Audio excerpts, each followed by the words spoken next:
Eu sou Marcos, ao lado está minha esposa Caroline, meu filho Davi. Nós somos pastores da Igreja Universal há mais de 10 anos. E esse domingo aconteceu um fato extraordinário, uma experiência com Deus grandiosa. Enquanto nós fazíamos o culto, eu ministrava esse culto, estávamos falando da fé, do sacrifício, da fogueira santa, a importância. Então, minha esposa, mandei chamá-la juntamente com meu filho. E quando eu estava explicando da fé, falando da fé, aquele ápice da reunião, o que Deus queria fazer na vida do povo, e que ele não falharia, jamais ele poderia falhar. E quando eu dei o exemplo que o meu filho nunca me viu mentir, nunca me viu fazer nada de errado, e se tudo aquilo que eu estava pregando fosse mentira, então que Deus poderia levar a vida dos dois. Exatamente como meu marido falou, foi o que aconteceu. Ele chamou eu e meu filho na reunião, então ele estava pregando e a gente estava parado um pouco mais atrás dele. E ele estava falando da fé, do sacrifício, explicando para o povo. E quando de repente meu filho deu uns 3 passos, eu até pensei que ele ia se aproximar mais do pai, mas ele caiu reto no chão de cabeça, bateu a cabeça na madeira, no chão da poltrona. E a gente tentou levantar ele e começou a sair sangue, e sangrou o nariz, sangrou a cabeça, e ele não reagia. E tentamos colocar ele de pé de novo, então ele virou os olhos, deu um suspiro e desfaleceu. Então meu marido pegou ele, colocou no altar, deixou ele deitado lá e continuou a reunião. Continuou falando, é Deus que vai tirar ele de lá, é Deus que vai fazer ele sair de lá. Eu na hora tentei me aproximar, como mãe, queria ver como ele estava, e meu marido falou, não, ninguém chega perto. É Deus que vai tirar ele de lá. É Deus que vai fazer o milagre.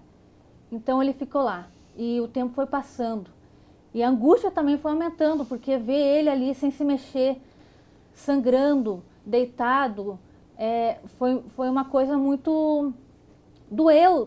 Como mãe, eu senti uma dor no coração. A gente já tinha tentado levantar ele, assoprado nele, feito de tudo, mas não. Ele estava sem sinal, ele estava sem reagir, ele estava desfalecido. Realmente, quando eu virei, eles estavam um passo atrás de mim.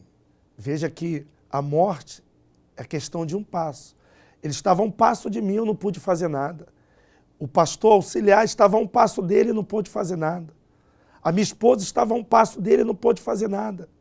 E quando eu virei, que eu escutei aquele estrondo, e todo mundo tentando levantar ele, eu vi os olhos dele virar, eu vi ele ficar roxo, eu vi ele, Davi! Aí eu vi que ele não reagia, foi desesperador. O povo estava me vendo. Aquela fé também venceu o pavor. Eu lembrei de tudo que eu aprendi na igreja, dos pastores, dos bispos que me ensinaram. Foi tudo muito rápido, fração de segundos. E eu criei.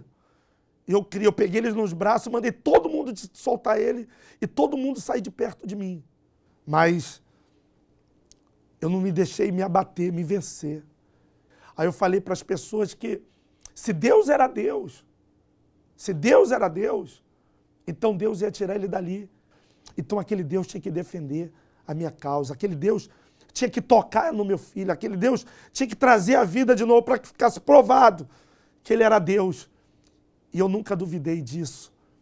E depois de uns 10 minutos, eu gritei, Davi.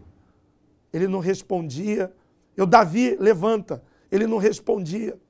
Então peguei ele pelas mãos e falei, Davi, levanta, você está curado. Meu filho estava morto.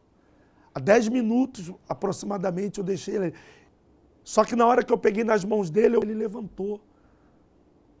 Ele levantou e aí Deus apareceu. O sacrifício trouxe a vida do meu filho de volta. E logo assim, no meio do salão, manifestou um encosto, que gritando, dizendo que a alma dele já tinha saído dele, mas o homem lá de cima fez voltar. Aí você queria levar a alma dele. E o que os anjos disseram? Fala alto. Não, por que não? Não me pertencia! É o quê? Meu! Não me pertencia! Não era seu? E quando eu levantei ele, o sangue já estava talhado. Então ficou como se fosse uma teia de aranha entre o chão e a cabeça dele, conforme ele levantava no meio daquela poça de sangue. E o Espírito Santo trouxe a vida. Inclusive, várias pessoas no culto testificaram isso. Pessoas que estavam próximas viram da forma que ele ficou, como foi. E aqui está, né, a prova viva que Deus ressuscitou meu filho. Como diz naquela palavra, né, que aquele que crê em mim, ainda que morra, viverá. Então, essa fé foi o que fez o quê? Ele voltar. Que Deus, ele cumpriu a promessa dele através dessa fé. E isso serviu como uma grande experiência extraordinária. É como a Bíblia diz, que ainda que eu esteja cercado pelo terror dos povos, o altar é minha base. E o altar foi a nossa base. Nós colocamos ele no altar. E o altar trouxe vida para quem está morto. E é isso que Deus quer fazer na vida daquele que é do sacrifício.